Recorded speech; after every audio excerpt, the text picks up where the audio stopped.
Odisha medical service association रो जो आज executive body सहित आमे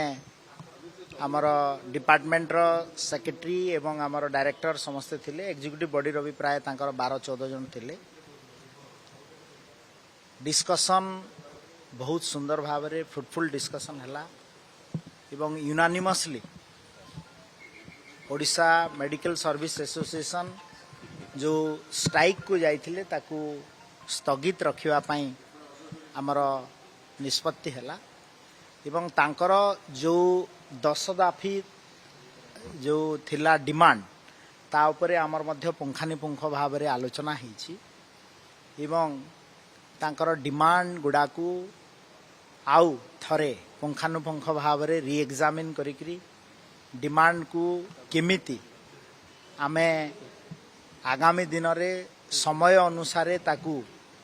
कार्यकारी करि परिबा ता पई गुटे आमर कमिटी हाई पावर कमिटी गुटे गठन होईची जोटा कि बहुत शीघ्र आज नोटिफिकेशन भी हो कमिटी से आमर फाइनेंस सेक्रेटरी कमिटी रो चेयरमैन अछंती एवं हेल्थ सेक्रेटरी लॉ सेक्रेटरी एवं फाइनेंस सेक्रेटरी एवं जीए डिपार्टमेंट रू आमर एडिशनल चीफ सेक्रेटरी जड़े मध्य सेठी रहिबे जाद्वारा ये जो डिमांड गुडा को आलोचना करा जिवो एवं नेक्स्ट मीटिंग ए कमिटी रो आमे जुलाई 22 तारीख रे ए कमिटी रो मीटिंग हबो एवं कहा हिची जे ओमसा तरफ रु गुटे विस्तृत भाव रे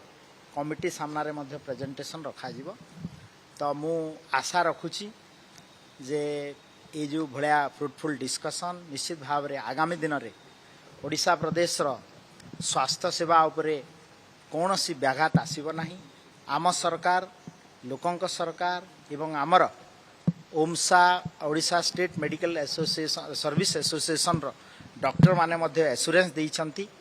जे तांकर जो रोगी सेवा प्राथमिकता रहिबो एवं आगामी दिन रे से माने लोकंकर सेवारे निजुकू नियोजित करिवे एवं सरकार मध्य